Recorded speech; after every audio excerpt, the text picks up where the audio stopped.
जय श्री कृष्णा। राधे राधे।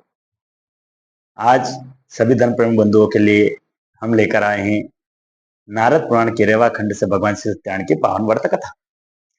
तो भगवान श्री सत्यानारायण की पावन व्रत कथा जो है, इसका प्रथम अध्याय में जो मुख्य पात्र है वह सोनक जी महाराज एवं उनके साथ 88,000 ऋषि मुनि है, जो कि नैमिषारण्य में विराजमान है।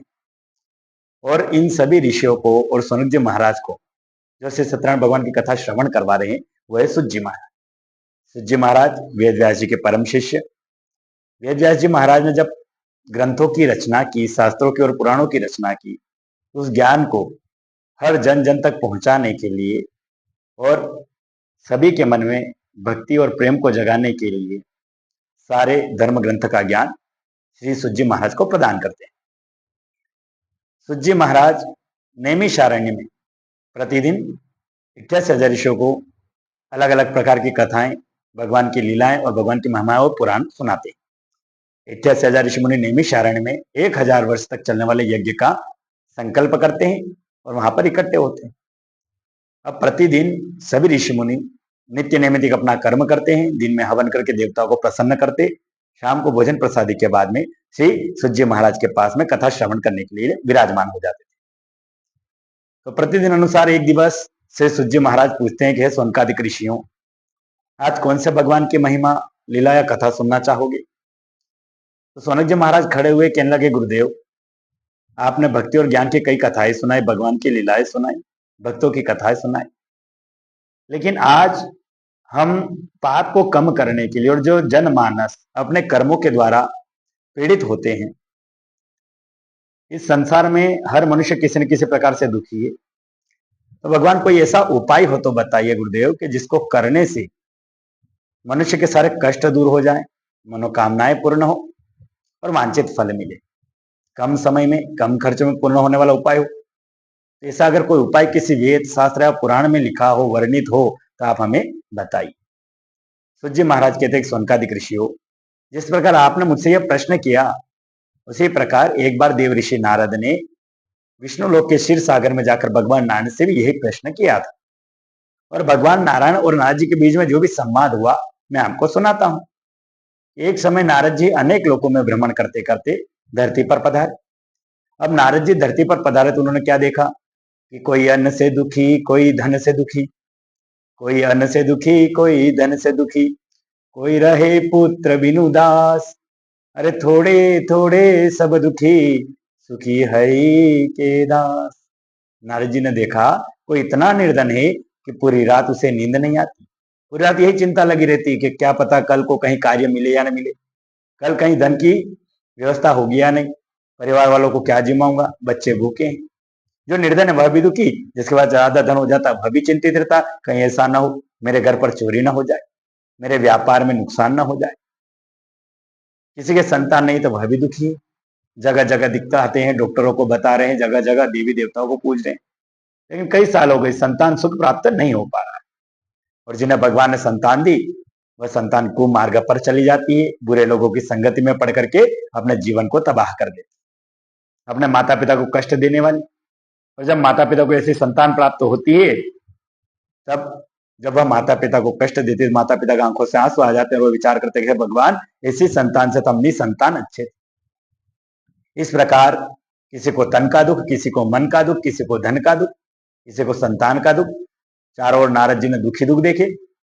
मन में विचार किया कि ऐसा कौन सा उपाय हो जो वेद शास्त्रों में हो, जिसको करने से मनुष्य की कामनाएं पूर्ण हो जाए, इच्छाएं पूर्ण हो जाए, उनके कष्ट दूर हो जाए। इसी विचार को करते हुए नारद जी महाराज ने भगवान विष्णु लोक की ओर आगमन किया। नारद जी अपनी वीणा बजाते हैं, नारायण नारायण का उच्चारण करते हुए नारद जी विष्णु लोक में गए। विष्णु लोक में क्षीर सागर के अंदर शेषनाग की शैया पर भगवान नारायण विराज। भगवान नारायण के 4 हाथ, एक हाथ में शंख, एक हाथ में चक्र, एक हाथ में गदा, एक हाथ में पुष्प लिए हुए, वरमाला पहने हुए। माता लक्ष्मी चरण दबा रही है। भगवान दिव्य लक्ष्मी नारायण को देखा तो नारद जी भगवान की स्तुति करने लगे।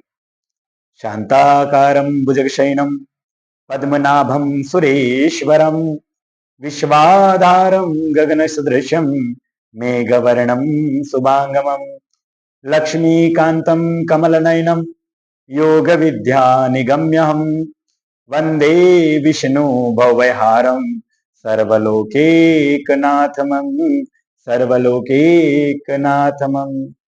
नाथ जी कहने लगे, हे शांताकार वाले, हे शेषनाग पर सोने वाले, कमल के समान नेत्रों वाले, लक्ष्मी के पति, इस संसार के आधारभूत, बड़े से बड़े भय को दूर करने वाले, हे परमपिता परमेश्वर, हे नारायण, आपके सर्वशक्तिमान भगवान नारायण, मैं आपको प्रणाम करता हूं। कोई आपको मन तथा वाणी से भी प्राप्त नहीं कर पाता। भगवान, आपका आदि अंत मध्य कहाँ है, आरंभ कहाँ, यह कोई नहीं जानता। आप सर्वशक्तिमान ही। इसे परमपिता भगवान नारायण को नारद का कोटि कोटि प्रणाम। नारद जी के मुख से सुंदर दिव्य स्तुति सुनी, भगवान नारायण बड़े प्रसन्न हुए। कहने लगे, नारद जी, आज बड़े दिनों बाद विष्णुलोक में आपका आगमन हुआ है, इतने चिंतित क्यों हो? चिंतित होने का कारण बताइए। नारद जी कहने लगे, भगवान, आप तो सब कुछ जानते हो, घट घट के वासी हो। आप तो मन में भी रहते हो, मेरे तन में भी रहते हो भगवान, आपको नहीं पता, लेकिन फिर भी आप पूछ रहे हो। एक भक्त की मर्यादा के कारण मैं आपको सब कुछ बताता हूँ। हे भगवान नारायण, मैं लोक हित के लिए अनेक लोगों में भ्रमण करते करते धरती पर गया। जब मैं धरती पर गया तो मैंने क्या देखा कि धरती पर मनुष्य अनेक प्रकार के दुखों से दुखी हो रहे हैं। हे प्रभु, अगर आप मुझे अपना भक्त समझते हो तो कोई ऐसा उपाय बताइए जिसको करने से मनुष्य के सारे कष्ट दूर हो जाएं, उन्हें मनवांछित फल मिले, उनके मनोकामना सिद्ध हो और आपकी भक्ति करते हुए आपकी भक्ति में मन लगा रहे और अंत में मोक्ष की प्राप्ति हो जाए, उनके पाप दूर हो जाए। प्रभु, अगर ऐसा कोई उपाय हो तो बताने की कृपा कीजिए। भगवान कहने लगे, नारद जी, सत्यनारायण का उत्तम व्रत करने से मनुष्य के सारे कष्ट दूर हो जाएंगे, मनवांछित फल मिलेगा। नारद जी कहने लगे, भगवान, यह सत्यनारायण का व्रत कब किया जाता है, किस प्रकार से किया जाता है, क्या विधि है, क्या विधान है, इस व्रत को करने में पूजन की विधि और सामग्री क्या क्या लगती है, इस व्रत को करने से क्या क्या फल मिलता है, सब कुछ विस्तार से वर्णन कीजिए। भगवान कहने लगे, नारद जी, सत्यनारायण का व्रत करने के लिए न तो तिथि, न दिन, न मुहूर्त देखा जाता है। जिस दिन मन प्रसन्न हो, भगवान की भक्ति में लगे, उसी दिन भगवान सत्यनारायण का व्रत किया जा सकता है। सत्यनारायण के पूजन की विधि क्या है? तो भगवान कहते हैं कि आम के पत्ते और केले के पत्तों से सुंदर मंडप सजाएं, भगवान लक्ष्मी नारायण को दूध दही पंचामृत आदि से स्नान करवाएं, घी का दीपक जलाएं, पुष्प माला अर्पण करें, आटे की प्रसाद, तुलसी का दल इत्यादि भगवान को केले का फल नैवेद्य में अर्पण करें। उसके पश्चात ब्राह्मणों को भोजन कराएं, स्वयं भोजन करें, आगे हो सके तो जागरण करे और न हो सके तो आगे का जीवन भगवान के नाम का स्मरण करते हुए व्यतीत करे। हे नारद, जो कोई भी इस व्रत को करता है, अगर वह निर्धन हो तो मैं उसे धनवान बना देता हूँ, संतानहीन है तो पुत्रवान बना देता हूँ, बंधन में पड़ा हो तो बंधन से मुक्त कर देता हूँ।